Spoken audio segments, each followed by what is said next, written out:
In the second episode of True Blood, when main character Sookie Stackhouse is introducing her family and friends to vampire Bill Compton, her childhood friend Tara asks this. Did you own slaves? Tara? What is telling about this scene is that Tara, a black woman named directly after the plantation in Gone with the Wind, is made to come across as antagonistic because of this. Meanwhile, Sookie's grandmother wants Bill to speak at her Descendants of the Confederacy event, and that's totally fine. And while we could certainly get into the failure of True Blood's vampires are marginalized thing, especially in the modern era, that is not necessarily the purpose of this video, although I do encourage that kind of content to be made. In the late 2000s and the 2010s, three major vampire series of the time, True Blood, The Vampire Diaries, and Twilight, all featured male vampire characters who were members of the Confederacy. Bill Compton, Damon Salvatore, and Jasper Hale. We are going to try and figure out why those character backstory decisions were made, the legacy of Confederacy in cinema, but also largely what it means that these choices were largely uncritically dealt with inside and outside of the universe. The United Divided! For everyone who is not in the United States or just learned history badly, which is a possibility, on February 6, 1861, the states North and South Carolina, Mississippi, Florida, Alabama, Georgia, Louisiana, Texas, Virginia, Arkansas, Tennessee, Kentucky, and Missouri seceded from the United States to become the Confederate States of America. They did this in order to preserve their state right to own enslaved people, which they saw as under threat after the election of Abraham Lincoln. Secession led to civil war, and when the Union, the term referring to the remaining United States, won the war, the Confederacy was officially disbanded, and during the Reconstruction era officially rejoined the United States after a lot of concessions were made, mostly the North making those concessions, but that's again a history video, and this is not a history video necessarily, although sometimes I wish this was a history channel, but maybe on the Patreon. Despite the South losing and being in the moral wrong due to popular plantation fiction, especially Gone with the Wind, and you can see my video about that if you want to learn more about that particular topic, and the myth-making surrounding the Confederacy, it has allowed the topic and the image of it to be romanticized in the popular imagination. There has been a lot of debate about if the South left the Union because of slavery or states' rights. These are not two separate things. In the cornerstone address given by Alexander H. Stephens, Vice President of the Confederacy, a few weeks before the Confederate attack on Fort Sumter, he said the following: "The new Constitution has put at rest forever the agitating questions relating to our peculiar institutions, African slavery as it exists among us, the proper status of the Negro in our form of civilization. This was the immediate cause of the late rupture and present revolution. Jefferson, in his forecast, had anticipated this as the, quote, rock upon which the old Union would split, end quote. He was right. What was conjecture with him is now a realized fact, but whether he fully comprehended the great truth upon which that rock stood and stands may be doubted. The prevailing ideas entertained by him and most of the leading statesmen at the time of the formation of the old Constitution were that the enslavement of the African was a violation of the laws of nature, that it was wrong in principle, socially, morally, and politically. It was an evil they knew not well how to deal with, but the general opinion of the men of that day was that, somehow or another, in the order of providence, the institution would be evanescent and pass away. Those ideas, however, were fundamentally wrong. They rested upon the assumption of the equality of races. This was an error. It was a sandy foundation, and the idea of a government built upon it. When the, quote, storm came and the wind blew, it fell. Our new government is founded upon exactly the opposite ideas. Its foundations are laid, its cornerstone rests upon the great truth that the Negro is not equal to the white man, that slavery, subordination to the superior race, is his natural and normal condition. This, our new government, is the first in the history of the world based upon this great physical, philosophical, and moral truth." Now, again, not everyone who fought in the Confederacy side was a slave owner, and we can discuss the reasons why poor, uneducated, non-slave-holding white people may have joined the Confederacy, why there were a few people who willingly joined the Confederacy that were black. But I'd argue in this particular conversation, it doesn't matter. Of the 3 vampire leads we'll be talking about, 2 of them are explicitly said to have volunteered, and another is confirmed to have been a slaveholder. And all are treated in the text as educated men who rose in the ranks of the Confederacy. This wasn't a group of poor white boys being forced into doing this out of a mistaken idea of loyalty to their state. I'd argue that the authors are purposefully playing into the lost cause of the Confederacy rhetoric. They framed the Confederate cause as a heroic defense of the Southern way of life. That narrative has a few basic tenets: the glorification of Confederate soldiers who died for a cause they believed in, the belief that slavery was a benevolent institution, and maybe most importantly, that slavery was not the root cause of the war. Essentially, right after the South lost, the myth-making of the Confederacy was already happening. These are the folks that promote the ideas of chivalry, culture of honor, and Southern hospitality as elements of the antebellum South.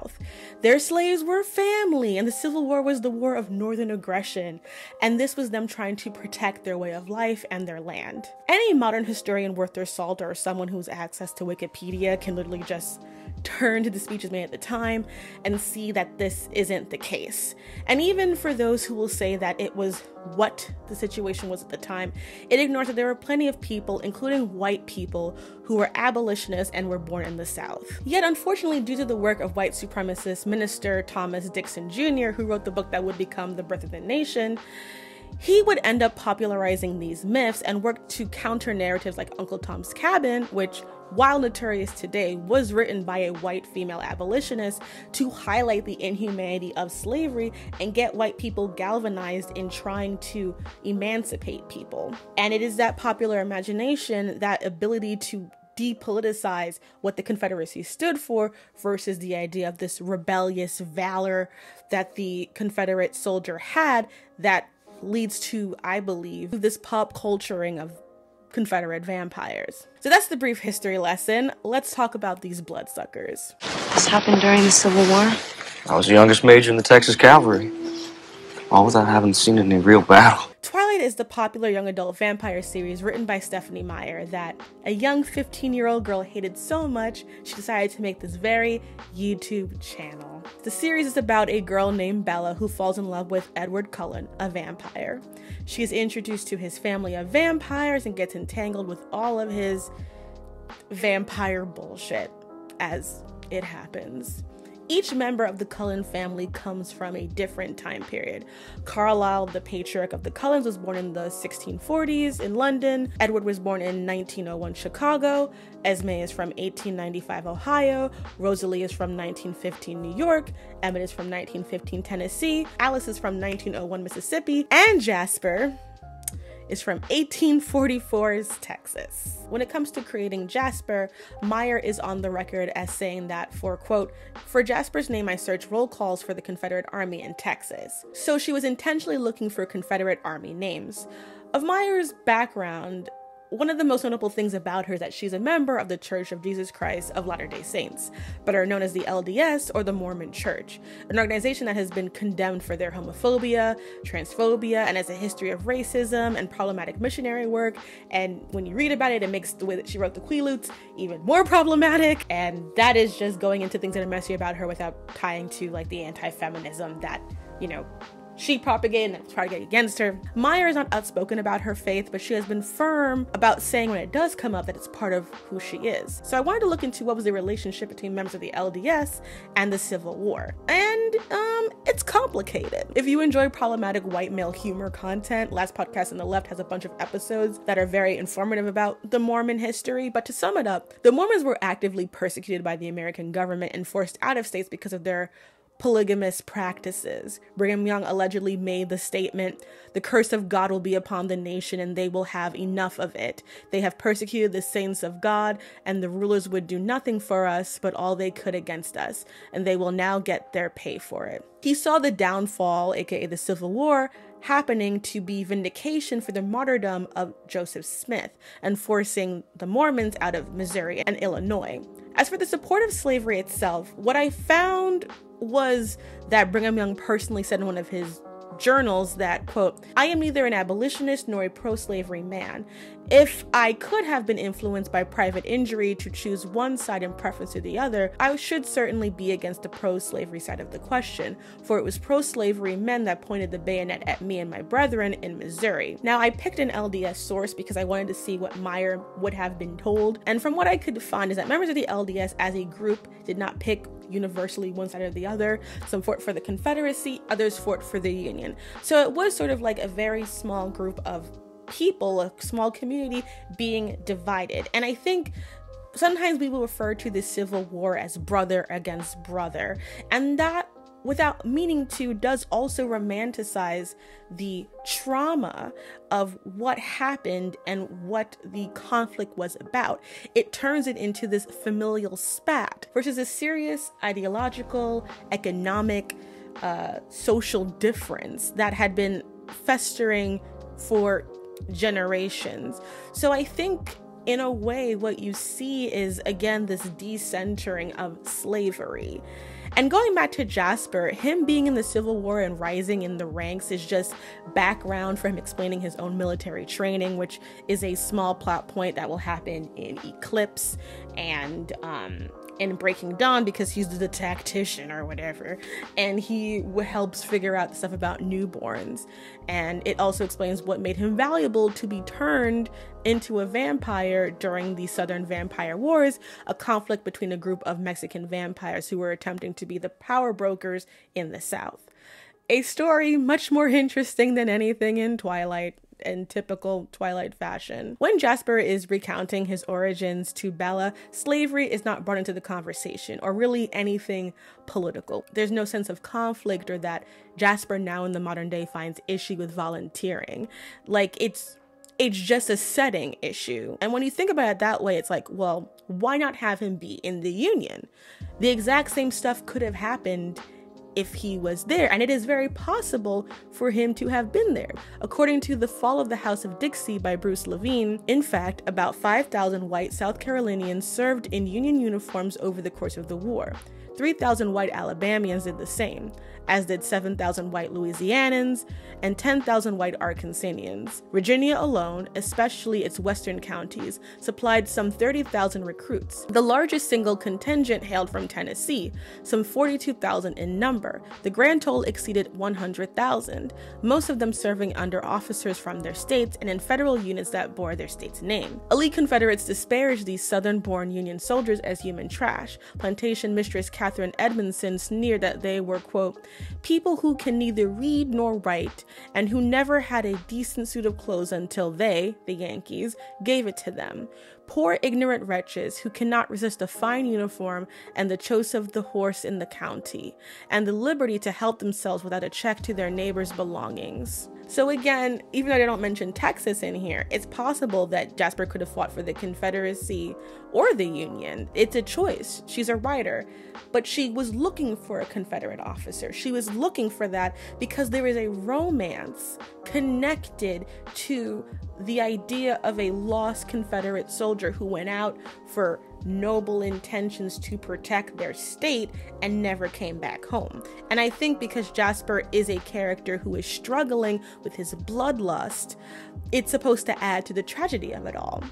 Alice also repeatedly calls him a good Southern gentleman, and that is part of the mythology of the lost cause. The fact that he participated and was very high ranking in an establishment that was fighting to keep slaves' rights as a reality in the South is not ever brought up. Never have to be that again. And what's strange is that despite there being multiple people in his very family who might have any pause or backlash towards this information, especially a modern woman like Bella, no one does. There is no self-reflection, which is made all the funnier considering that Jasper is supposed to be an empath, but I guess it's just a reminder that all empaths are liars. And I also never really liked Alice, so her choosing a Confederate boyfriend and like ignoring all his flaws seems very in character for her to me. I'm sorry, Amanda the Jedi. I still love you though. I know that's your boo, but I love you, and that's what's important. While the other characters have very bland backstories, except for Rosalie, aka my favorite, my problematic fave. Jasper was made a player in one of the biggest conflicts in this nation, and it's simply there to make him more tragic and sad to audiences, which is a trend that we can see of how the fallen Confederate officer is used in some of our other vampire boyfriends. Oh my god. I think Lot's just got his first vampire. Based on the Sookie Stackhouse Mysteries written by Charlaine Harris, the book series and subsequent television adaptation True Blood takes place in the fictional town of Montauk, Louisiana. In the universe, vampires have come out of the coffin, and telepathic waitress Sookie Stackhouse gets involved with supernatural politics when her restaurant gets their first vampire, Bill Compton. The show and the books differ a lot, and there's good and bad in both of the works. A lot problematic. Because of Alan Ball, the show was gayer and blacker, but it was also very limited in how it talked about race, and therefore led to a lot of racial trauma and misogynoir, especially against Tara. In the story, both ones, Bill Compton is Sookie's first major love interest and one of her great loves, although later on it is shown that he was a gross manipulator and we hate him. When Bill was a human, his family was originally from the area, and he enlisted in the Civil War to fight for Louisiana. Again, he could have fought for Louisiana under the Union, but whatever. He was turned into a vampire by Lorena because he was a real Southern gentleman who didn't assault her when she tried to honeypot him. Sookie's grandmother is a member of the Descendants of the Glorious Dead, a riff on the United Daughters of the Confederacy and other groups that promote lost cause ideology. As shown before, when Sookie's grandmother first meets Bill, he talks about his past, and Tara again asks if he owned slaves. I did not, but my father did. A house slave, a middle-aged woman whose name I cannot recall, and a yard slave, a young, strong man named Minos. Oh, this is just the sort of thing my club will be so interested in hearing about. About slaves. Bill responds with this sort of whimsical manner that feels so weird and doesn't seem to offer any apologetic tone about the institution, something Tara will mention later on. What's worse is that Sookie treats Tara as if she is rude. And in the same episode, when Tara expresses some worries about vampires, Sookie dismisses it by throwing out this. Did he bite you? No. Are you sure? Because you know they can hypnotize you. Yeah, black people are lazy and Jews have horns. Of course, 2 seasons later, Tara would be kidnapped and repeatedly assaulted by a vampire, but that just is another entry on the Tara Payne conga. In the episode Sparks Fly Out, Bill speaks about the Confederacy and says that they were unaware of the politics. Uneducated as we were, we knew little of the political or ideological conflicts that had led to this point. The entire framing of his backstory is undoubtedly romantic and tragic. Romantic in the genre, not that I think it's that way.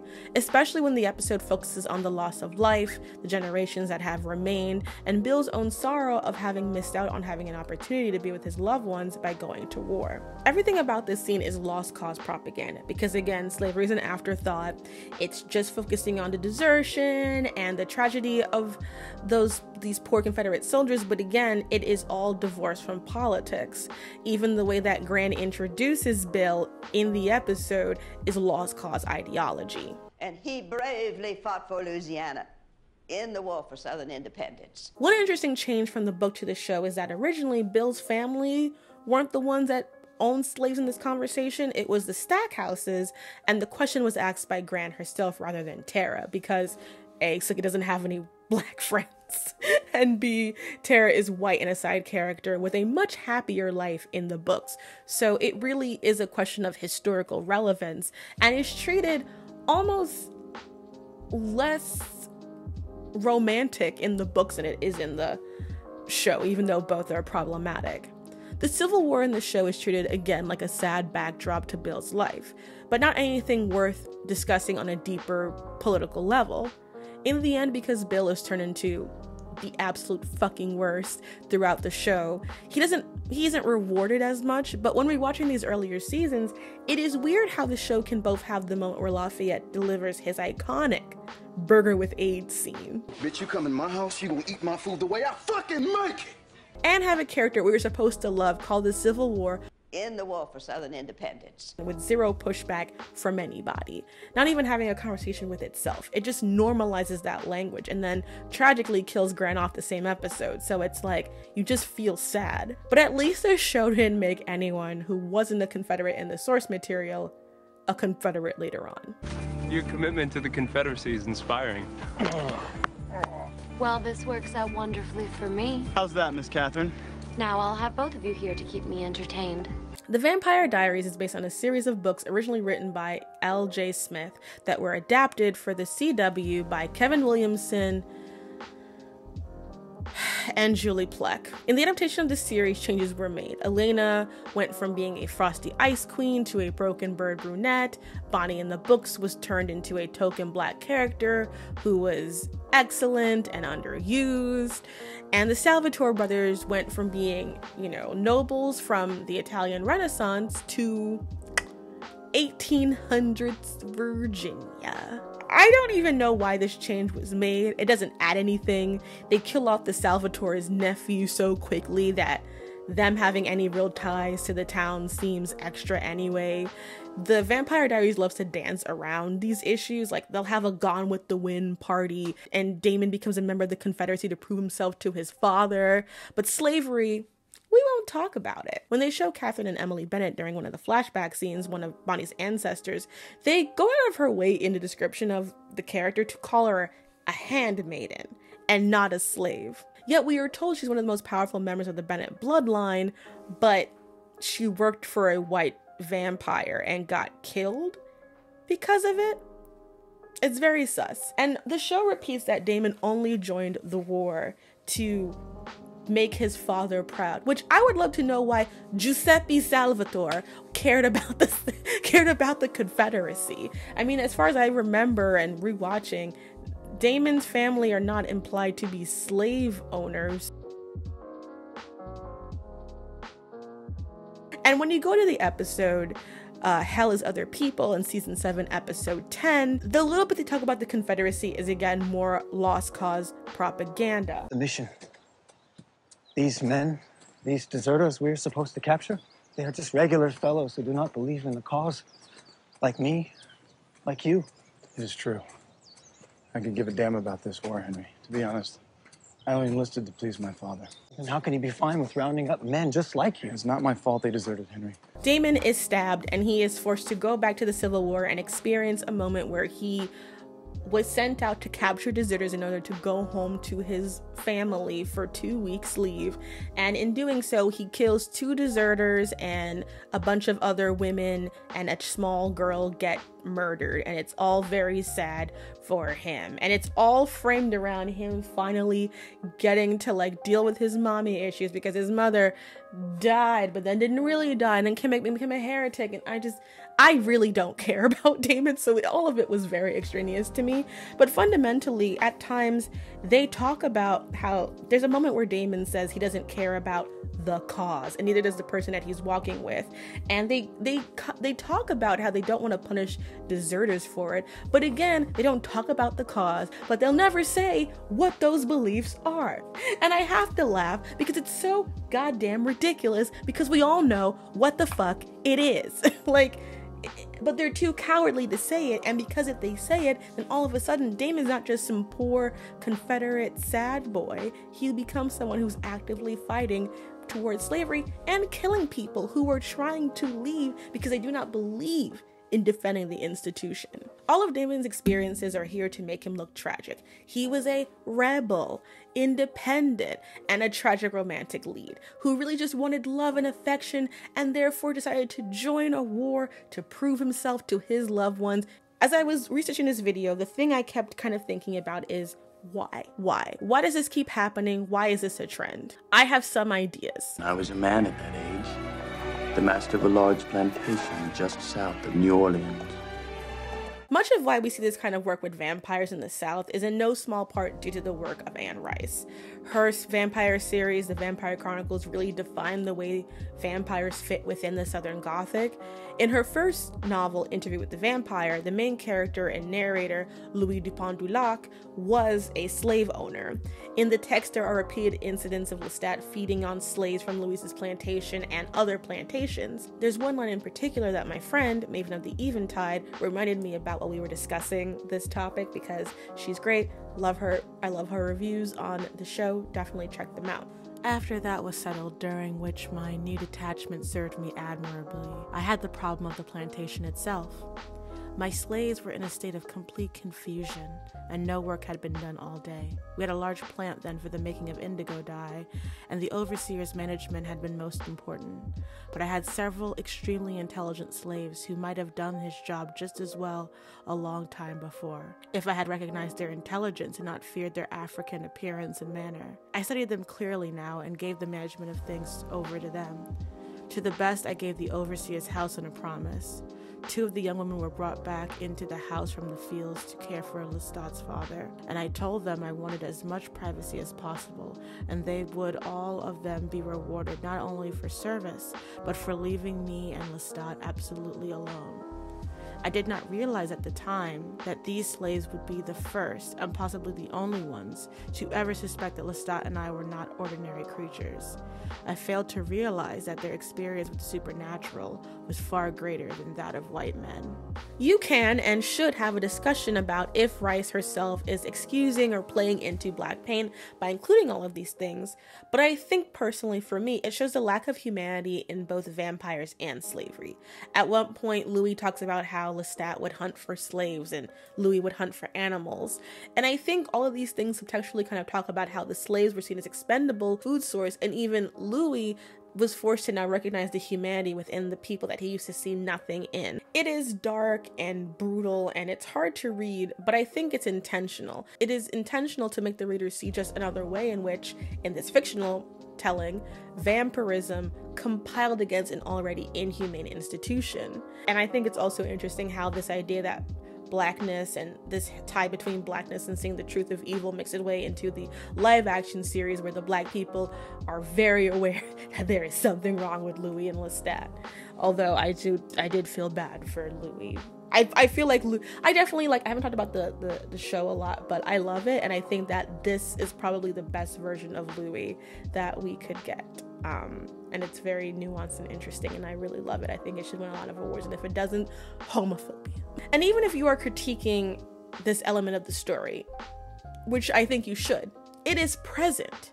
It exists, and there's no erasing the cruelty and reality of what the institution does and the kind of people who participate in. Because the thing about it, Louis is not a hero. He was very content to live off the slave labor of others, and that wealth born from this sinful institution is part of what makes him attractive to Lestat and continues his damnation. All this to say that if we trace Southern vampire writing back to Rice, it is not without addressing and subtextually condemning slavery. Yet we have 3 modern vampire stories that completely avoid the conversation, much less makes one of their characters someone that actually economically benefited from slavery in a tangible way. What we see in True Blood, Twilight, and the Vampire Diaries is not so much an indictment on them specifically, although I do think they're all fucked up and problematic for this, but how lost cause mythology has been allowed to passively be explored in fiction in multiple different ways without you realizing it. Like, for example, in a cult classic Space Show. This is why we lost, you know. Superior numbers. Thanks for the reenactment, sir. Yes, this is a surprise Firefly part of the video. I'm not going to get into the ins and outs of Firefly, but it came up during my research, so I want to discuss it. And if you want me to talk about Firefly more, I will only do it on Patreon. I don't want to deal with Whedon fans any more than I have to. Firefly was a space western drama created by Joss Whedon that was canceled after 1 season. Got a movie for closure. I'm a leaf on the wind. I felt no closure in 2005 and has been a fan favorite for many years despite its early cancellation. I loved it when I first watched it. I haven't revisited it deeply since, but I have read a lot of really well done criticism about it, that it's very much worth reading, and it's kind of stopped me from looking back at it because a part of me would prefer to just keep those memories of Gina Torres and Wash the way that they are. Our main character Mal and his right-hand woman Zoe are part of a group of people who fought on the losing side of a civil war and are now making a living as space cowboys / bounty hunters in a universe where the two surviving superpowers are the United States and China. So everyone speaks very terrible Mandarin, and many people thought that Summer Gao was mixed race for like a decade. She is not. And despite having a very blended, pan-Chinese existence, there were 0 Chinese main characters in the show. Whedon was inspired to create Firefly by the novel The Killer Angels, which chronicled the Battle of Gettysburg during the American Civil War. In Serenity, the official visual companion, it was said that Whedon wanted to tell the story of people who were on the losing side of the war and their experiences in the outskirts of civilization. The thing is that The Killer Angels is a work of fiction, and even though it's very well written and objectively, I think, in a lot of ways very interesting, it plays very much into Lost Cause ideology. It's kind of like Gone with the Wind for dads. And that's not shade on its literary merit, because Gone with the Wind is also a Pulitzer Prize winning fiction novel, so they both are that. But it operates in the same desire to examine the heart of the South's place in the individuals rather than the whole, and places that separate from the question of enslavement, which implies that the two are not fundamentally linked. You will see a lot of lines of people talking about how like they don't necessarily believe in that and they're doing it for their state rights, not for slavery. And so completely separating these two things, which again is lost cause mythology, whether it's intended to be or not. And because of the way the book is written, in Firefly, the people that we are following, our heroes, are the result of taking this lost cause mythology and pop culturizing it into this deep political gook. And I am not saying that they are playing Confederates politically, but they are symbolically. What do you think? I'm thinking we'll rise again. And what is so frustrating is that once you notice this trend, you can see it everywhere, and you can see how there is sort of like throughout the years, as America has struggled to teach the Civil War properly, that we've allowed these heroes and anti-heroes with Confederacy backstories into our... I mean, one of science fiction's first heroes was John Carter from the Princess of Mars books, and he is a former Confederate soldier. I think he's a captain or something like that, Jonah Hex is a former Confederate deserter who still wears his uniform. And it isn't a case of just being a product of its time. I mean, a lot of these things were made all throughout, the modern era. Plus you have Italian westerns like, Tex Willer and Django. Like a lot of spaghetti westerns tend to have a lot of Union-based characters, and thank God for Wolverine. Wolverine fought on the Union side, guys. When you look at these vampire Civil War stories, you see a lot more Confederates than Union soldiers. We have normalized casually having Confederate members being heroes in our fiction, but of course we have. We normalize it in the streets. Before COVID, when I was going to Austin to film for PBS's It's Lit, one day with co-writer Angie, I wanted to see the new Juneteenth monument that was there. Great, exciting, beautiful. I took a picture with like 2 other Black folks who were happy to see it, and it was great. But right next to it was a statue honoring Confederates, a statue honoring freedom of enslaved people, and one honoring the people who were fighting for the right to keep them enslaved. Right there next to each other. And the reason we have a lot of these statues is because of certain groups of white women fighting to make that happen, something that's been covered both by Fox and by Daddy Zazu. The Southern Poverty Law Center says a majority of the more than 700 Confederate monuments in public spaces across the country were erected decades after General Lee's surrender. It's true. And while it's fun and easy to sort of mock the white people who perpetuate antebellum fiction, it's not just white people, and it's not just people who are uneducated. It's also very important to understand why people outside of a certain demographic go up for Confederacy culture and celebrate it. And part of it is pop culture, especially Gone with the Wind. War, war, war. This war talk's spoiling all the fun at every party this spring. I get so bored I could scream. Besides, there isn't going to be any war. Not gonna be any war. Why, honey, of course there's gonna be a war. If either of you boys says war. Just once again, I'll go in the house and slam the door. But Scarlet, Don't honey. you want us to have a war? Wait a minute, Scarlet, honey, please. I cannot reiterate this enough. Gone with the Wind is probably the most important piece of lost cause propaganda ever made. It is the most well received. It is still the highest grossing film for all time, adjusted for inflation. It is key. How can you compete with that? Especially when during the golden age of cinema, with some of the greatest films that have ever been made, there was a direct financial incentive to not show slavery in a negative light or show black people going against, their betters. So you can't have black people shown struggling under oppression, but you can have 2 back-to-back Best Actress wins for women playing spicy, romantic, slave-holding Southern belles. Hell, in Ginny in Georgia, which a show that I like despite everything, and that viral TikTok did not actually do the show justice and is why you shouldn't just watch a show based on the clip of it. The white mother has a mixed-race black daughter and still dressed up as Scarlett O'Hara for Halloween. But this is why we still have to deal with people trying to get married on plantations. Jennifer Lopez and Ben Affleck got married on a plantation, which is surprising because Ben Affleck actively pulled an episode of Finding Your Roots because it found out that his family owned slaves. But in the end, I guess his roots found him. Blake Lively and Ryan Reynolds notoriously also got married on a plantation. They've apologized for it, but they will forever get shade from it because they deserve to, because girl, why the fuck? But it's not just them. It has been normalized. It has been depoliticized. And because it's been depoliticized, people feel totally comfortable making characters with Confederate backstories and just making it a conversation piece rather than actually dealing with what it means to spread this false history out into the public world. I watched The Dukes of Hazzard growing up because I had the TV Land channel and it would show that show. I loved it growing up, and that's why I went to go see the reboot with Johnny Knoxville and my girl Jessica Simpson. I love that show.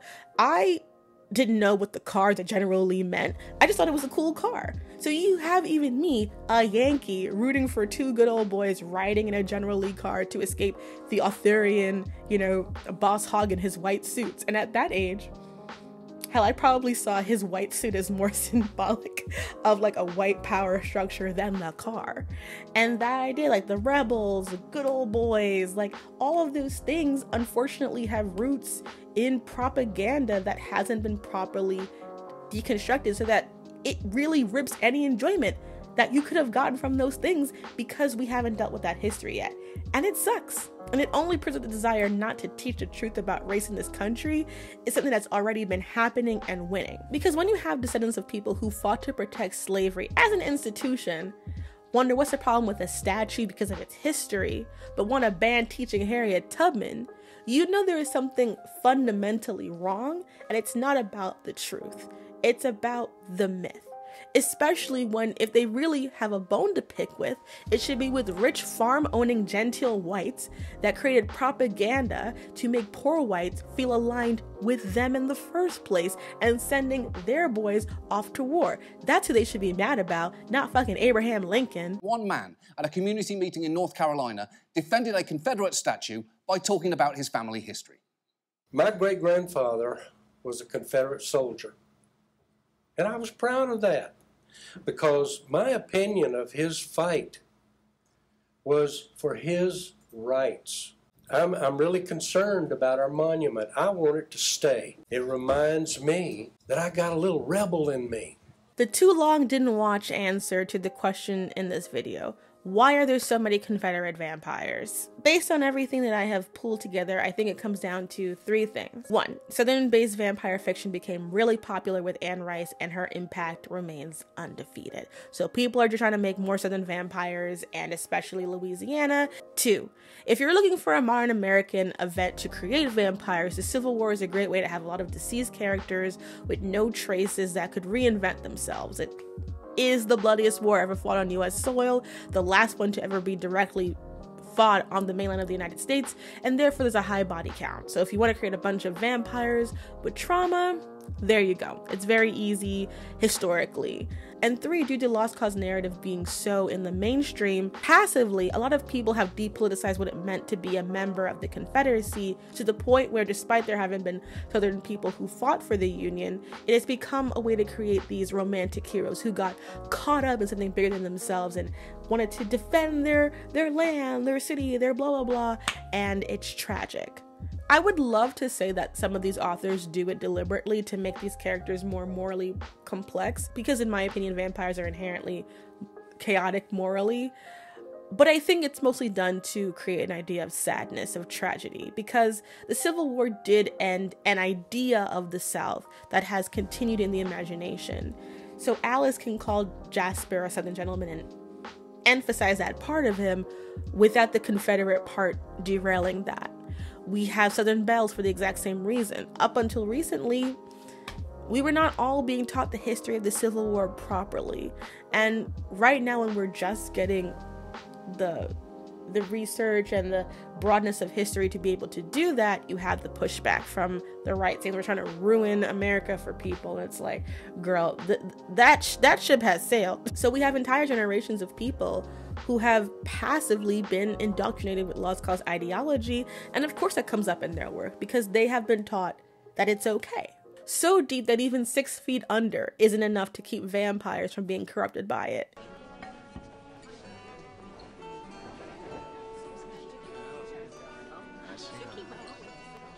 Hey, girl. Can we join you? Hi, Tara. Sure, come on in. Could always use more white people. If you would like a vampire story that features a black vampire who was previously enslaved and now living their best life, the Gilda Stories is a really good one. And I believe in L.A. Banks's The Vampire Huntress Legends, there is another vampire that's a formerly enslaved person, but those books are very messy and a little homophobic, so I can't fully recommend them to you. So let's just stick with the Gilda Stories because it's also very queer. So we'll go with that. That'll be your chaser for this. Thank you so much for watching. You can see all the sources down below. And this video was actually sponsored by the lovely members of my Patreon. I spoke about it in a community post, but at the end of this year, I will no longer be working at the Mary Sue. Right now, as of now, things are not moving forward with the Netflix podcast for another season, or It's Lit. If that changes, I will obviously let you know, but if right now that is not happening. So I will be doing full-time content creation while also working on my collection of essays and my novel and making my agent happy. So if you like and support my work, I would really appreciate you following me on Patreon. There's a lot of fun stuff happening there. I have a video up on there explaining all of the tier goals I'm going to be putting up at the end of the year. So if you like my work and you want to support me, I'd really appreciate it. I know coming as an e-beggar is very gauche, but yeah, I'm proud of the work that I've been doing. I look forward to doing so much more. We have one more video I'm going to try and get out before the year is over about being a villain fucker. That one will have a sponsorship because I'll probably get demonetized. But thank you guys so much for watching. Stay safe, be good to each other, and happy Will Smithmas to you all.